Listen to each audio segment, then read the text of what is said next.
आज के इस खूबसूरत दिन में एक बार फिर से हम उस महान परमेश्वर के नाम का धन्यवाद करते हैं इस खूबसूरत सुबह के लिए।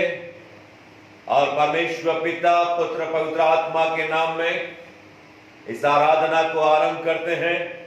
मेरे प्रिय, आप सबका इसमें स्वागत है। और आइए आज के इस ब्यूटीफुल मॉर्निंग में प्रभु की महिमा में एक खूबसूरत गीत को सुने और उसके बाद हम वचन में आगे बढ़ेंगे।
Praise Lord, hallelujah.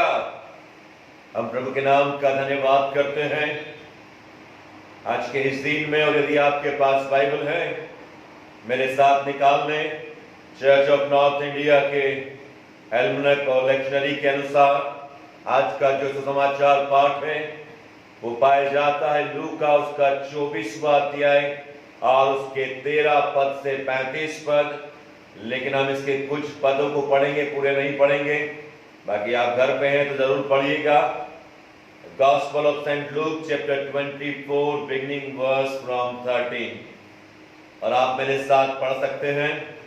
उसी दिन उनमें से 2 जन इमाउस नामक एक गांव को जा रहे थे, जो यरूशलेम से कोई 7 मील की दूरी पर था। वे इन सब बातों पर जो हुई थी आपस में बातचीत करते जा रहे थे।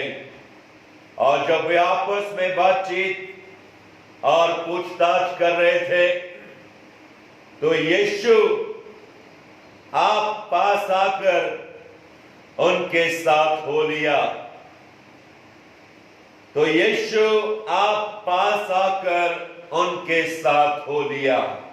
मेरे प्रिय, आज का जो विषय है, जो थीम है, वो है विटनेस टू क्राइस्ट रिजरेक्शन। प्रभु यीशु मसीह के जी उठने की गवाही को कैसे एक मसीह व्यक्ति अपने जीवन के द्वारा दें। और मेरे प्रियो, इमाउस के मार्ग का ये अनुभव, ये 2 लोग जो प्रभु के चेले, जो प्रभु के 2 जन, जो यरूशलेम से इमाउस की तरफ, जो यरूशलेम से 7 मील की दूरी पर स्थित था, उस जमाने में अपनी यात्रा को यरूशलेम से इमाउस की ओर इन्होंने प्रारंभ किया। और यदि इमाउस के मार्ग पर प्रभु यीशु मसीह के शिष्यों, प्रभु यीशु मसीह के साथ इनके इस वर्णन को हम पढ़ें, तो मैं और आप इस बात को पाएंगे मेरे प्रियो, कि उन दोनों का अनुभव इस यात्रा में हम कह सकते हैं, their experience was an immortal journey। उनका अनुभव एक अमर यात्रा थी। वो जर्नी इमोर्टल जर्नी थी, जिसको वे जिंदगी भर कभी नहीं भूल पाए। और वो यात्रा इतनी महत्वपूर्ण थी मेरे प्रियो, कि लूका ने उससे अपने गॉस्पेल में स्थान दिया। और मेरे प्रियो, कहते हैं कि 20वीं शताब्दी के सबसे महान थियोलॉजियन कार्ल बार्थ एक बार अपने घर के बाहर आंगन में बैठे हुए थे, स्विट्जरलैंड में जहां वे रहते थे। और रास्ता, उनके घर के सामने रास्ता था, और एक पर्यटक वहीं पर उनके घर के पास रास्ते पर और आंगन में थोड़ी देर सुस्ताने के लिए बैठ गया। कार्ल बार्थ ने उससे प्रश्न किया, क्या तुम स्विट्जरलैंड घूमने के लिए आए हो? उस पर्यटक ने कहा, हाँ मैं घूमने आया हूं। कार्ल बार्थ ने कहा, क्या क्या देखा? उसने कहा, मैंने बहुत सारी खूबसूरत स्थानों को स्विट्जरलैंड के अंदर देखा। कार्ल बार्थ ने उससे कहा, और क्या देखने की इच्छा है तुम्हारी? उसने कहा, सब कुछ देख लिया है, लेकिन मेरी एक इच्छा है कि स्विट्जरलैंड का जो महान थियोलॉजियन है कार्ल बार्थ, मैं उससे मिलना चाहता हूं। और उस पर्यटक ने, जो कार्ल बार्थ को नहीं जानता था, उससे पूछा कि क्या तुम कार्ल बार्थ को जानते हो? कार्ल बार्थ ने अपने आप को प्रकट नहीं किया उस व्यक्ति के सामने, और उससे कहा, मैं कार्ल बार्थ का नाई हूं, बार्बर हूं, और एवरी मॉर्निंग मैं उनकी दाढ़ी बनाता हूं, शेविंग करता हूं। और इस बात को सुनकर वो पर्यटक वहां से आनंद के साथ उठा, और होटल में जाकर उसने कहा, आज मेरी जिंदगी का सबसे खुशी का दिन कि मैं कार्ल बार्थ के नाई से मिला। जबकि कार्ल बार्थ स्वयं बात कर रहे हैं उससे। वो चाहता तो ये पूछ सकता था कि यदि आप कार्ल बार्थ के नाई हैं, तो आपको तो मालूम होगा कि वो कहां रहते हैं, आप तो मुझे कार्ल बार्थ से मिलवा सकते हैं। लेकिन ये पर्यटक कार्ल बार्थ स्मरण कराती है कालवार को पर्यटक के साथ हुए उस वार्तालाप को कि प्रभु यीशु मसीह जी उठे हैं, उन दो शिष्यों के साथ हो लिए हैं, लेकिन वो प्रभु यीशु मसीह को पहचान नहीं रहे हैं, जबकि वो बात कर रहे हैं उस घटना का, वो बात कर रहे हैं कि कैसे उन स्त्रियों ने गवाही दी कि प्रभु यीशु मसीह जी उठे हैं, लेकिन फिर भी उन्हें विश्वास नहीं हो रहा है। इस घटना का वर्णन मेरे प्रियो सिर्फ लूका के सुसमाचार में पाया जाता है, और इमाउस के मार्ग की यात्रा कलीसिया के लिए वास्तविक और आध्यात्मिक दोनों है मेरे प्रियो। और यह यात्रा हमारी बंद आंखों को खोलने के लिए बहुत काफी है कि उसने मेरे और आपके लिए क्या किया। ये दो लोग प्रभु यीशु मसीह के उन 11 शिष्यों में से तो नहीं थे मेरे प्रियो, लेकिन शायद ये प्रभु यीशु मसीह के उन 70 शिष्यों में से कोई 2 थे, और उनमें से एक के नाम का वर्णन यहां पर है, और वो है क्लियोपास। और बिब्लिकल इतिहासकार इस बात को कहते हैं कि जो क्लियोपास था वह छोटे याकूब का पिता और यीशु की माता मरियम की बहन का पति था। और इतिहासकार कहते हैं कि उसमें से जो दूसरा व्यक्ति था वो स्वयं इस सुसमाचार का लेखक लूका था, और उसने अपना परिचय यहां पर इसलिए नहीं दिया क्योंकि वह स्वयं इस घटना को लिख रहा था। जैसे यूहन्ना के सुसमाचार में कई बार यूहन्ना ने अपना वर्णन नहीं किया और ये कहा कि उस प्रिय चेले के लिए जिससे प्रभु यीशु मसीह सबसे ज्यादा प्यार करते हैं, वैसे ही मेरे प्रियो इतिहासकार कहते हैं कि यह दूसरा व्यक्ति स्वयं इस सुसमाचार का लिखने वाला है, जिसको ये घटना मालूम है, और इसलिए उसने इस घटना को सुसमाचार में स्थान दिया, परमेश्वर की सामर्थ्य में होकर इस घटना को लिखा। इतिहासकार कहते हैं मेरे प्रियो कि इमाउस यरूशलेम के दक्षिण पश्चिम में यरूशलेम से 7 मील की दूरी पर था, और वो लोग यरूशलेम से इमाउस इसलिए लौट रहे थे क्योंकि शायद इमाउस में उनका अपना घर रहा होगा। और परमेश्वर का वचन कहता है यरूशलेम के बारे में कि यरूशलेम जो परमेश्वर का नगर है, जो परमेश्वर का चुना हुआ है, और जो परमेश्वर की प्रतिज्ञा का स्थान है। जब भी यरूशलेम का वर्णन आता है हम इस बात को पाते हैं कि वो नगर परमेश्वर का चुना हुआ नगर, वो नगर परमेश्वर की प्रतिज्ञा का नगर।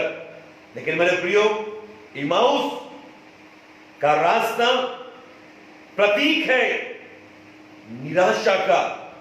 इमाउस का वो रास्ता और इमाउस प्रतीक है हताशा का, दुख का, पीड़ा का और अस्पष्टता का, कि वे वहां जा रहे थे एक दुख के साथ, पीड़ा के साथ, तकलीफ के साथ और उदासी के साथ। और इमाउस के मार्ग की यात्रा इसी बात को प्रकट करती है।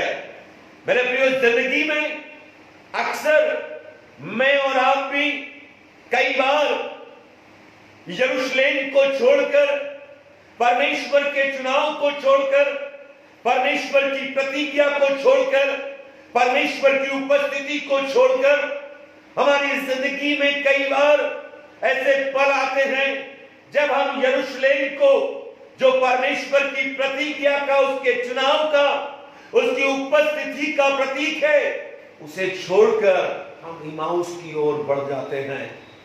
इमाउस प्रतीक है गहरी निराशा का, इमाउस प्रतीक है गहरी हताशा का, इमाउस प्रतीक है दिल के अंदर एक दुख और पीड़ा का, इमाउस प्रतीक है जिंदगी की अस्पष्टता का।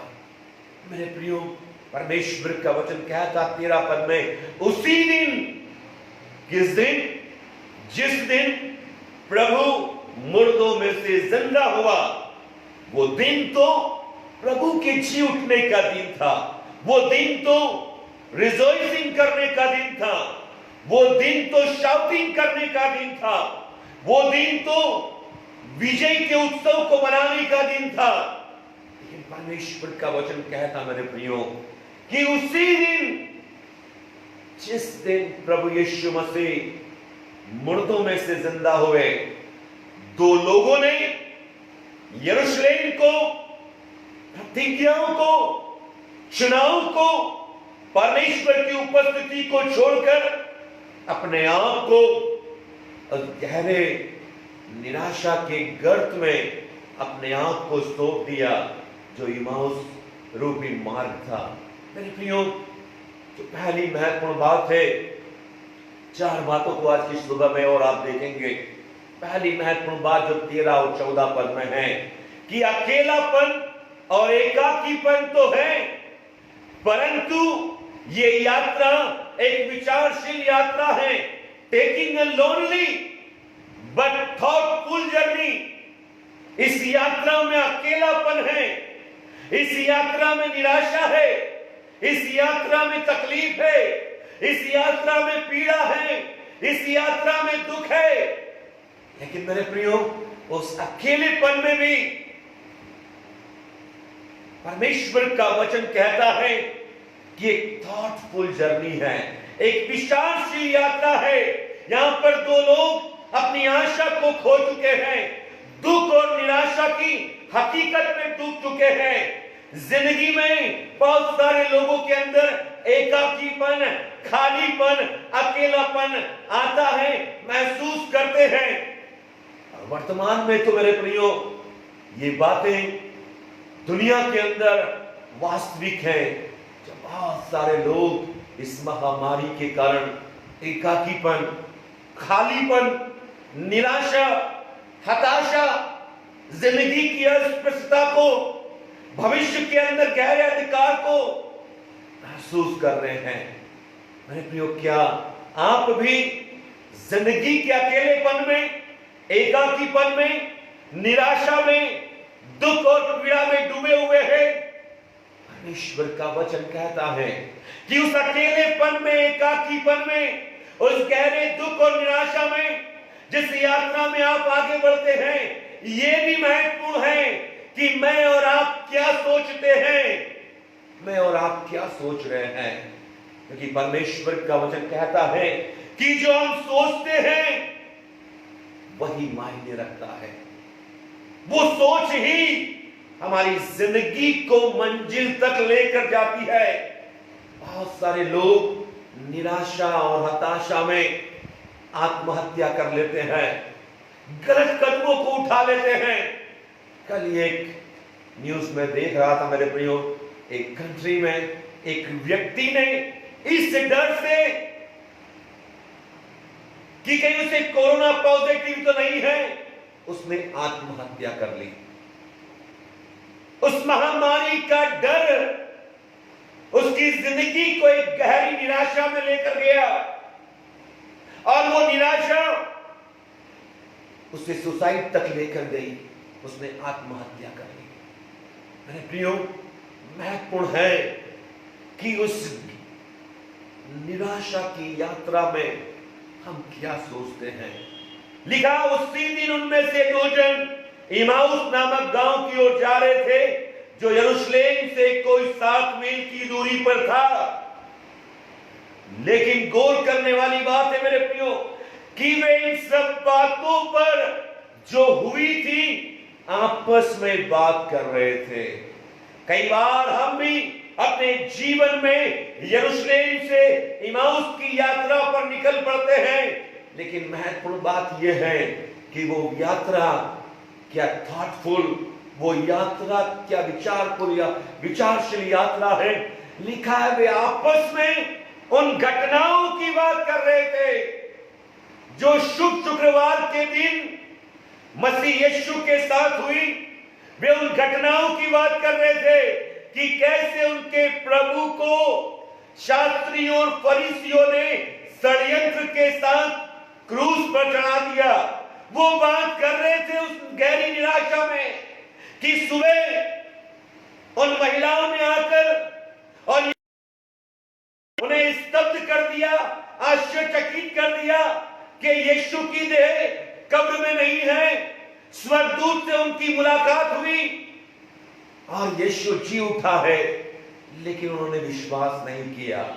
मेरे प्रियो, निराशा तो है, अंधकार भी है, उदासी भी है, लेकिन ये यात्रा एक विचारशील यात्रा है।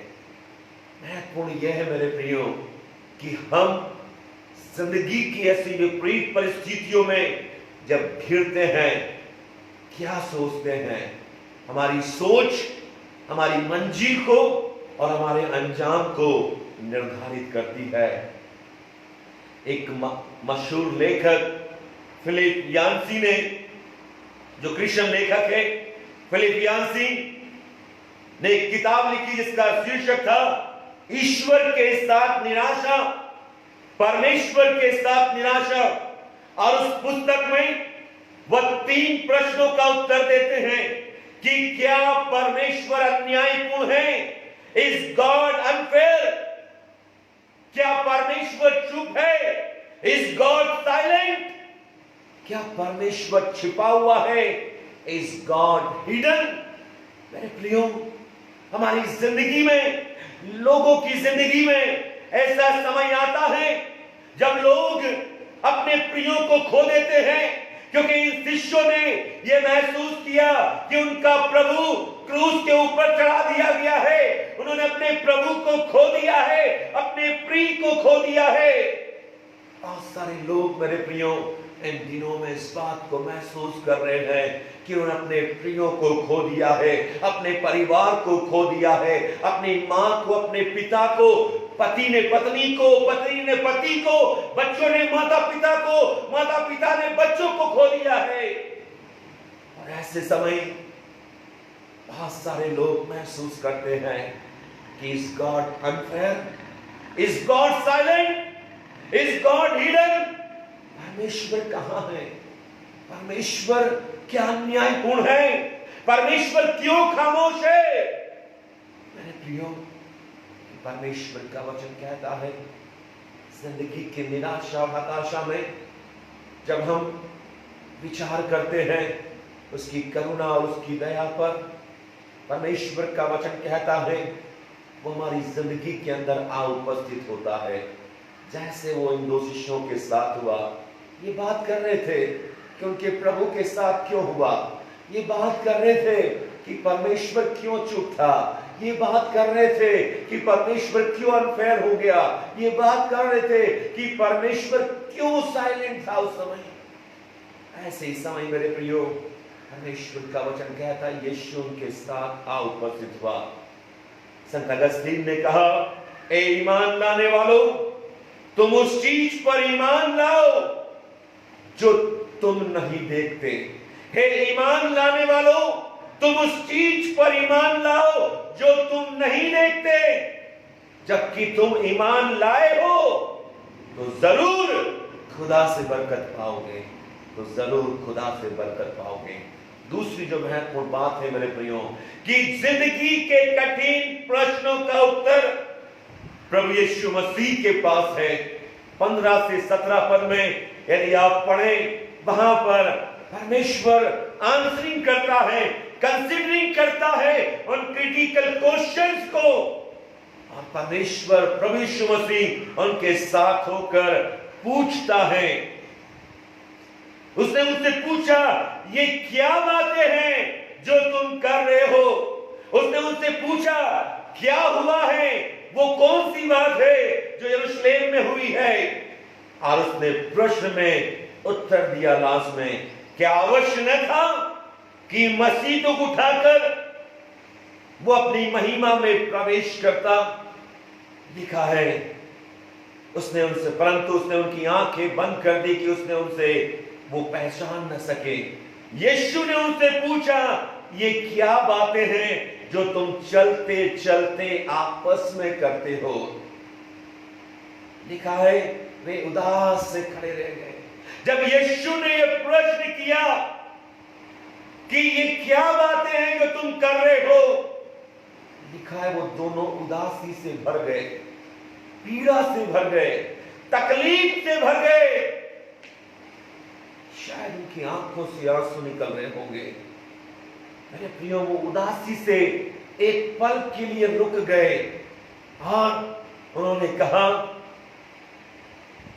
यह सुनकर उनमें से क्लियोपास नाम एक व्यक्ति ने कहा, क्या तू यरूशलेम में अकेला परदेसी है जो नहीं जानता कि इन दिनों में उसमें क्या क्या हुआ है? तू अनजान है कि यरूशलेम में क्या क्या हुआ है? क्या तू परदेसी है और परदेसी होने के बाद भी नहीं जानता? उसने दूसरा प्रश्न उनसे पूछा, मेरे प्रियो, कौन सी बातें? उन्होंने उससे कहा, यीशु नासरी के विषय में जो परमेश्वर और सब लोगों के निकट काम और वचन में सामर्थी भविष्यवक्ता था, और प्रधान याजकों और सरदारों ने उसे पकड़ा कि उस पर मृत्यु की आज्ञा दी जाए और उसे क्रूस पर चढ़वाया। परंतु हमें आशा थी कि यही इज़राइल को छुटकारा देगा। हमें तो आशा थी कि ये इज़राइल को छुटकारा देगा। हमें तो ये लग रहा था कि ये मसीहा है। इन सब बातों के सिवाय इस घटना को वे तीसरे दिन हो गए। मेरे प्रियो, उनकी निराशा को आप देख सकते हैं कि उनकी आशा टूट चुकी थी। उन्होंने कहा, हमने तो सोचा था कि जिस यीशु को हम फॉलो कर रहे हैं वो इज़राइल को छुटकारा देगा। मेरे प्रियो, जिंदगी के जिन प्रश्नों ने हमारी जिंदगी में, हमारे परिवार में, लोगों में, कम्युनिटी के जीवन में उथल पुथल मचा रखी है, और ये प्रश्न जिंदगी के अंदर निराशा और हताशा को लेकर आते हैं जब हमारी आशा पूरी नहीं होती है। वो चाहता है, मेरे प्रियो, यीशु चाहता है कि ऐसे समय हम अपनी जिंदगी की हर बात को उसके सामने खोल कर रखें। जैसे इमाउस के मार्ग पर इन दो शिष्यों ने अपनी जिंदगी की हताशा को, अपनी जिंदगी के दुख को, अपनी जिंदगी की निराशा को, अपनी जिंदगी के एकाकीपन को, अपनी जिंदगी के अकेलेपन को, और जो कुछ उनके साथ और उनके प्रभु के साथ हुआ था, बाइबल कहती है सब कुछ उन्होंने उस अनजान यात्री, जिसको वो पहचान नहीं पा रहे थे, उस प्रभु यीशु मसीह के सामने रख दिया। मेरे प्रियो, बड़ी तकलीफ होती है जब प्रश्नों का उत्तर नहीं मिलता। बड़ी निराशा होती है, बड़ी उदासी में जिंदगी भर जाती है। दुख और पीड़ा बहुत सारे लोगों को घेरे हुए हैं, क्योंकि उनके साथ ऐसा कोई नहीं है जिनके सामने वो अपनी जिंदगी की हर एक बात को उंडेल कर रख सके। कोई नहीं है उनके साथ। अनगिनत हजारों हजार लोग हैं जो आज पीड़ा, तकलीफ और निराशा की गर्त में हैं, जो अनगिनत प्रश्नों के साथ जी रहे हैं, लेकिन उन्हें कोई नहीं मिलता कि कोई उनकी बात को सुने। उन्हें कोई समय नहीं देता है कि कोई उनके दिल के, उनके दर्द को सुन सके, उनकी पीड़ा को सुन सके। ऐसे समय, मेरे प्रियो, प्रभु का वचन इमाउस की इस यात्रा में मुझे और आपको स्मरण कराता है, दुनिया की तरफ देखना बंद करें। मेरे प्रियो, एक है जिसके पास मेरे और आपके सारे प्रश्नों का उत्तर है।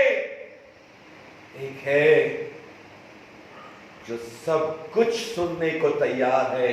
जो भी आपके मन में आपके हृदय में भरा हुआ है, जो शायद बाहर नहीं निकलने के कारण एक कड़वाहट को, एक पीड़ा को, एक तकलीफ को, एक मवाद के रूप में अंदर बैठा हुआ है।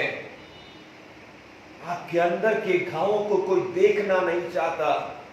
एक है जो इम्माउस के मार्ग का प्रभु है, जिसने कहा मुझे बताओ कि तुम्हारे साथ क्या हुआ है। मैं हूं, मैं सुनूंगा तुम्हारी, मैं तुम्हारी पीड़ा को, मैं तुम्हारे दर्द को, मैं तुम्हारे हर एक प्रश्न को, जो कुछ तुम्हारे साथ गलत हुआ मैं उसे सुनूंगा।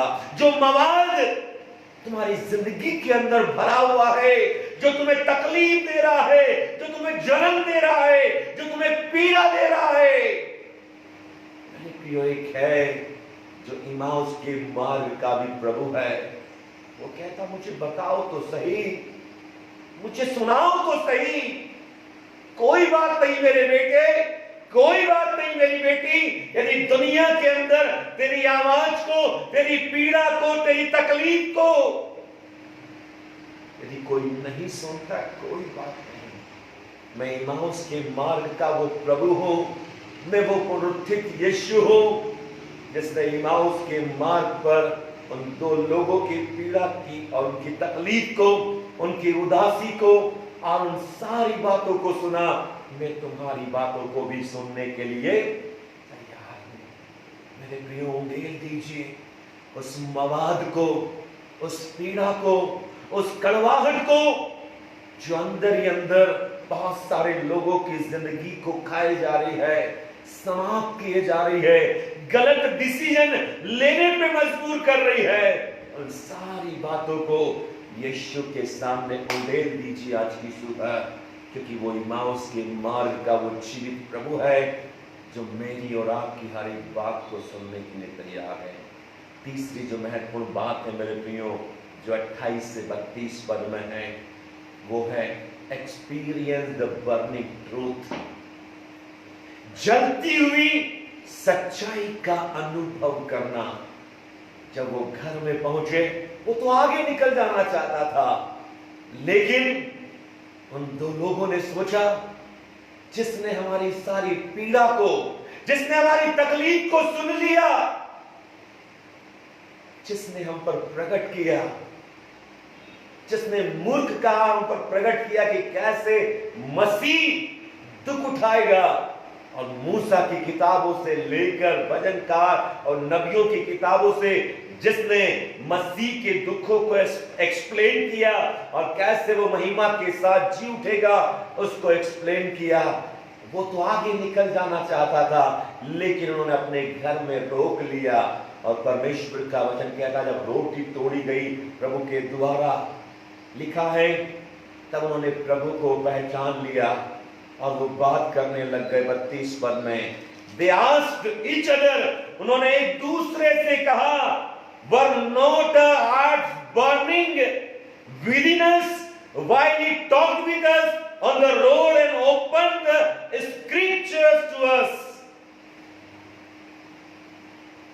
उन्होंने आपस में कहा, जब वह मार्ग में हमसे बात करता था, तो क्या हमारे मन में उत्तेजना न हुई? क्या हमारे हृदय में, हमारा हृदय जलने नहीं लगा? क्या बात थी मेरे प्रियो, कि वो जी उठा है, वो जीवित है। He is risen and he is alive. वो मुर्दा था लेकिन अब जिंदा हो चुका है। उसने मौत के बंधनों को तोड़ दिया है। मेरे प्रियो, ये सच्चाई हमारी जिंदगी के अंदर, हमारे हृदय के अंदर एक आग के समान जलना चाहिए। इस दुनिया के अंदर वी आर ब्लेस्ड पीपल, कि हम उस यीशु की आराधना करते हैं जो मुर्दा नहीं है, जो कब्र में नहीं है, लेकिन वो जिंदा हो चुका है। और ये सच्चाई, इस सच्चाई की ज्वाला, इस सच्चाई की आग हमारी जिंदगी के अंदर हमेशा जलती रहना चाहिए, क्योंकि परमेश्वर का वचन कहता है कि मूसा से लेकर प्रकाशित वाक्य, उत्पत्ति से लेकर प्रकाशित वाक्य, कि वो जीवित है, वो जीवित है और वो जीवित है और वो फिर से आने वाला है। उसके जी उठने की सच्चाई हमेशा मेरी और आपकी जिंदगी को जलाए रखे मेरे प्रियो। वो अनुभव जो बर्निंग ट्रूथ का अनुभव है, जलती हुई सच्चाई का अनुभव है कि यीशु जी उठा है, उस रोशनी को, ज्योति को कभी अपनी जिंदगी के अंदर बुझने मत दीजिए मेरे प्रियो। और ज्योति महत्वपूर्ण बात है जो 33 से 35 पद में है कि उसके अमर गवाही की घोषणा, प्रोक्लेमिंग द इमोर्टल विटनेस। जब उन्होंने पहचान लिया कि अरे ये तो यीशु है, जब उन्होंने पहचान लिया घर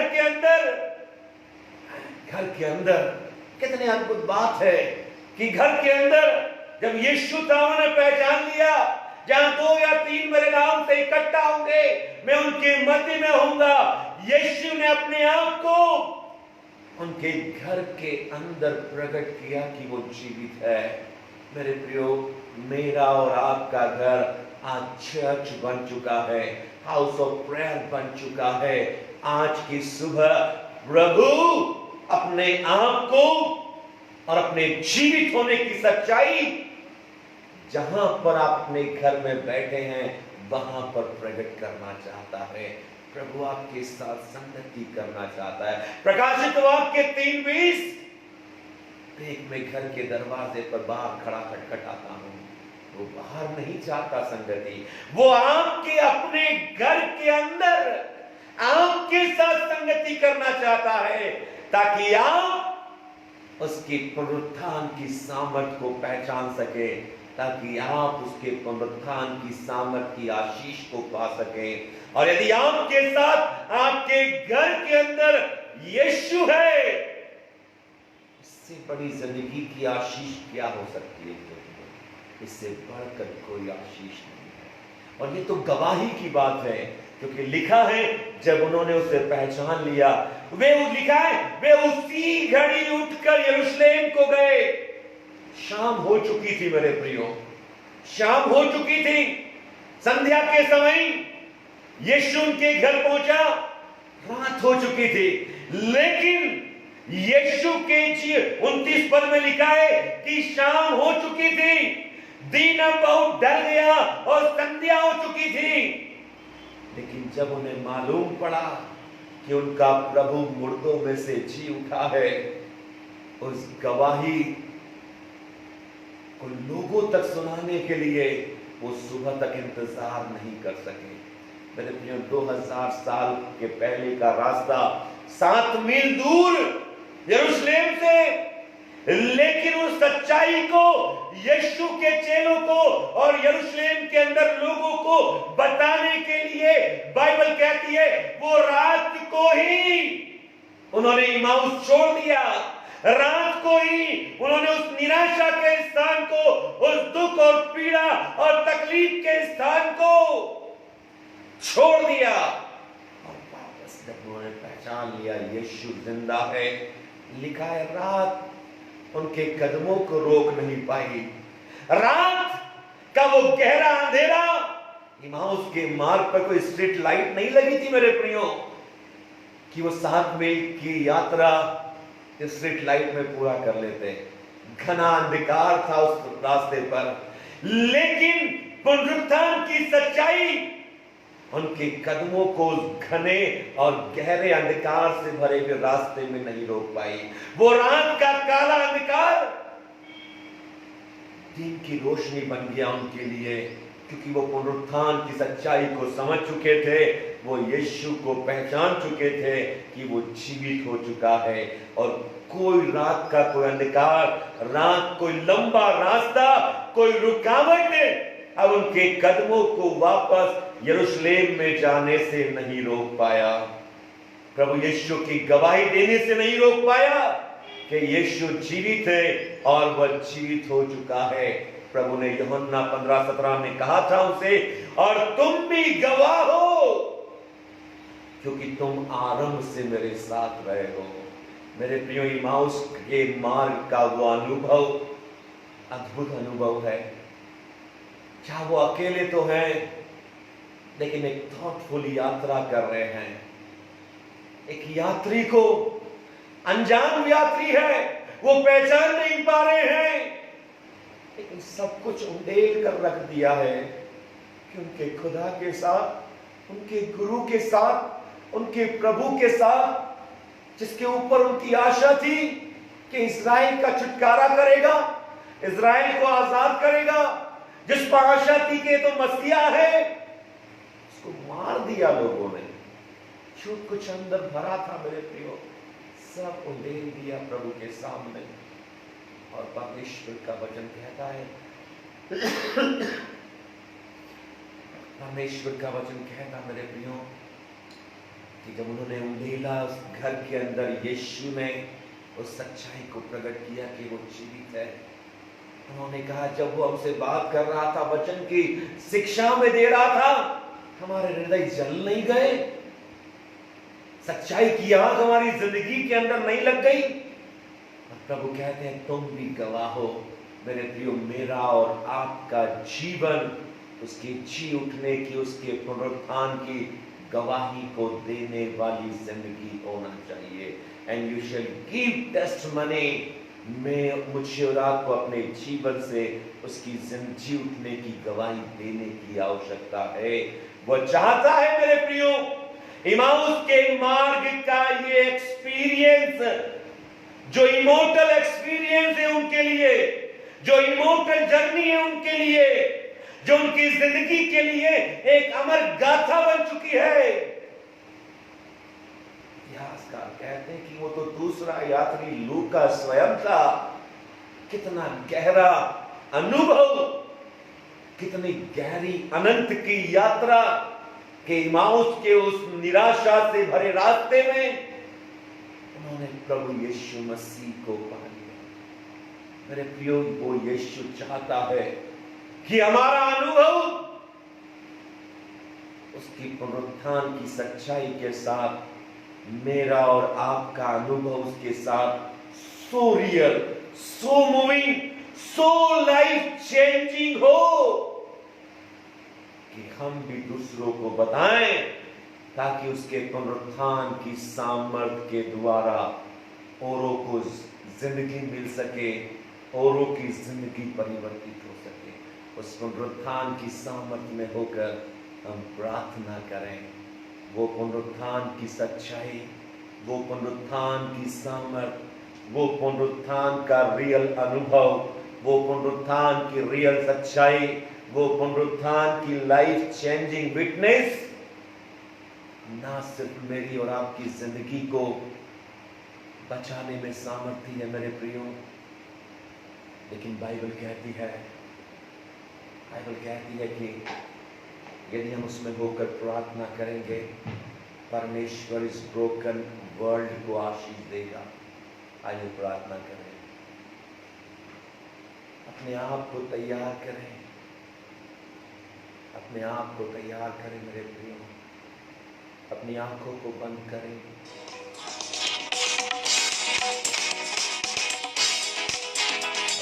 आंखों को, हाथों का आसमान के उठाएं। रात पर प्रभुता के लिए चांद और तारों को बनाया, दिन में प्रकाश देने के लिए तूने सूरज बनाया।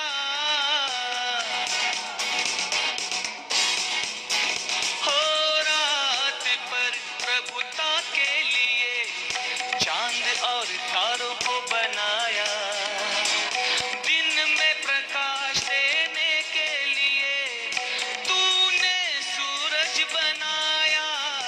आकाश यीशु की महिमा का वर्णन करता है, आकाश यीशु की महिमा का वर्णन करता है।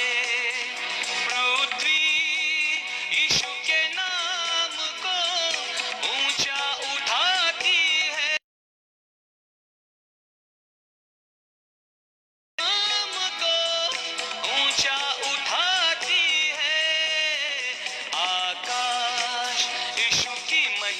का वर्णन करता है। आकाश यीशु की महिमा का वर्णन करता है। आइए मेरे प्रियो, उसकी जीवित और सामर्थ्य उपस्थिति को महसूस करें। मैं इस स्थान पर महसूस कर रहा हूं, आप भी अपने घरों में उसकी जीवित उपस्थिति को महसूस करें। उसके पुनरुत्थान की सामर्थ आपके टूटे हुए हृदय को, आपकी टूटी हुई जिंदगी को, आपके टूटे हुए परिवार को फिर से हील करने पाए, जोड़ने पाए। जैसे इमाउस के मार्ग पर वो दो चेले निराशा से भरे हुए थे, टूटे हुए थे कि जो इज़राइल की आशा थी, जिसे उन्होंने मसीहा माना था, जिसके ऊपर उनका भरोसा था कि वो छुटकारा देगा, उन्हें लग रहा था कि उनका प्रभु मारा जा चुका है, लेकिन उनका प्रभु तो मुर्दों में से जीवित हो चुका और उनके साथ साथ चल रहा था। ओ सामर्थी प्रभु, दयालु खुदा, जैसे प्रभु आपने इमाउस के उस मार्ग पर उन दो शिष्यों की निराशा को, उदासी को, उनके एकाकीपन को, उनके विचारों की निराशा को, कि वो सोच रहे थे कि उनका प्रभु तो मर चुका है, उनका नबी तो मारा जा चुका है, इज़राइल को छुटकारा देने वाला तो क्रूस पर चढ़ाया जा चुका है, लेकिन वो नहीं जानते थे कि उनका छुटकारा देने वाला, उनका प्रभु जो क्रूस पर चढ़ाया गया था,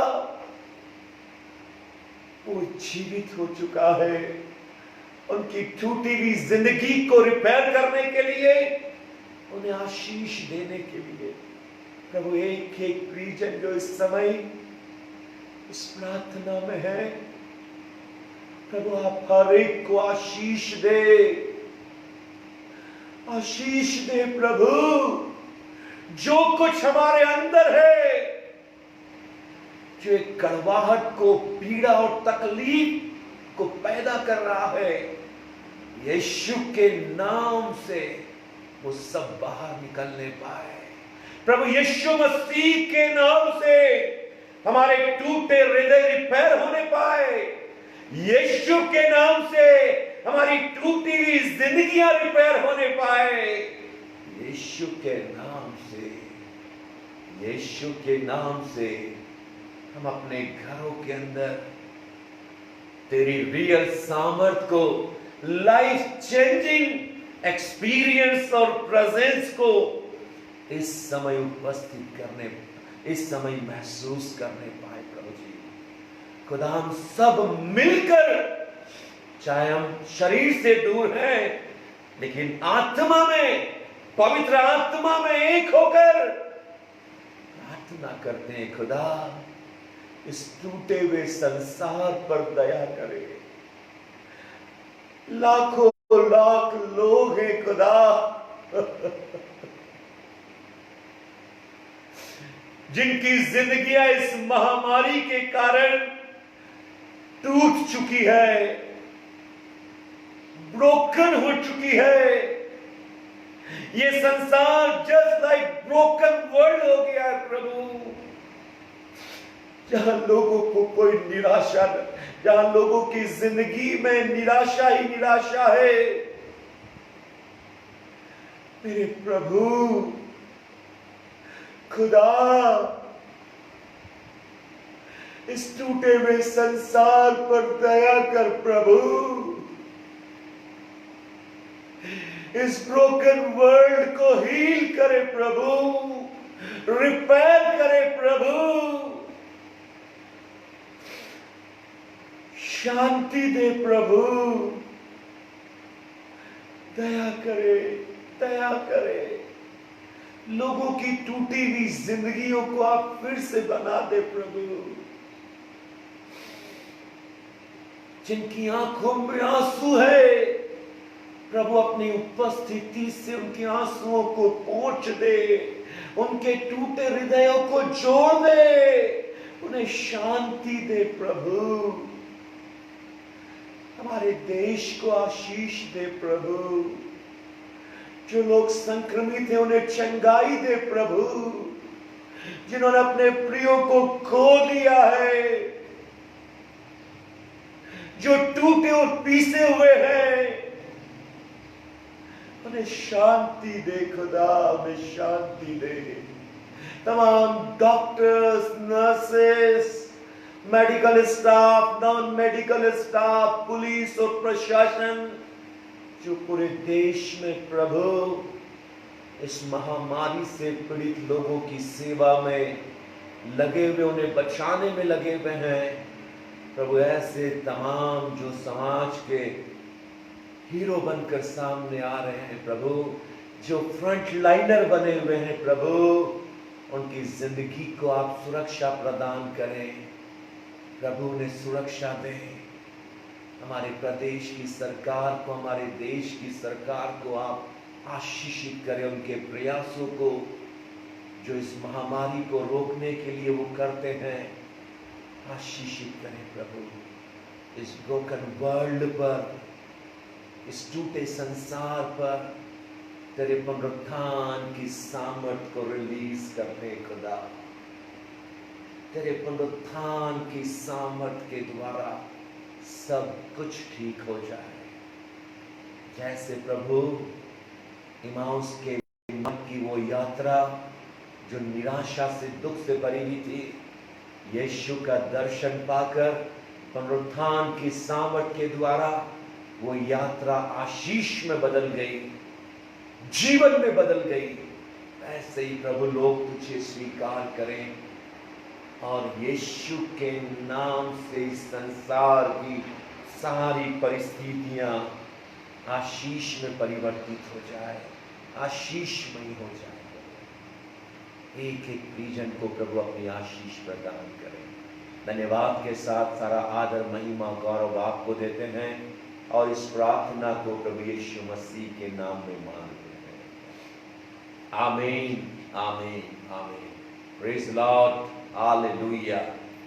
प्रभु ने आपको और मुझे इस वचन के द्वारा आशीषित किया। मेरे प्रियो, प्रभु बने रहें, सुरक्षित रहें, घर पर रहें, लेकिन प्रभु के साथ रहें, अकेले नहीं रहें, क्योंकि वो प्रभु आपके साथ संगति करना चाहते हैं। प्रभु आप सबको आशीष दें। कल शाम को 7 बजे एक नए वर्ड ऑफ इंकरेजमेंट के साथ हम मुलाकात करेंगे। प्रेज लॉर्ड, जय